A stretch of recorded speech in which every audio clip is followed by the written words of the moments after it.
আরে ভাই, খাওয়ার অনুষ্ঠান হয় আনন্দের সময়। কখন?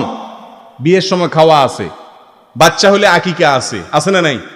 খুশি হলে মিষ্টি মিষ্টি খাওয়া। খাবারের যত অনুষ্ঠান এগুলো সব আনন্দের সময় হয়। আপনার বাপ মা মরে গেছে, আপনি অনেক খুশি ফুর্তি দিয়ে সব মানুষ খাওয়াইতেছেন। জিনিসটা কত বড় অড।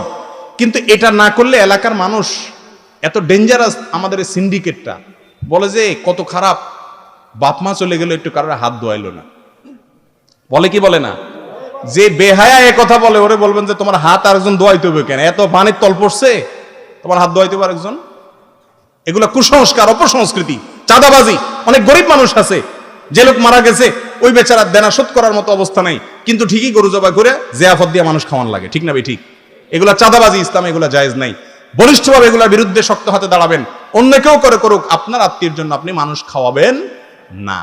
নাম হইলো গরিব খাওয়ানি। কিসের গরিব খাওয়ানি? গরিবরে কয় তোরা ওইদিকে পরে বয়, আসেন।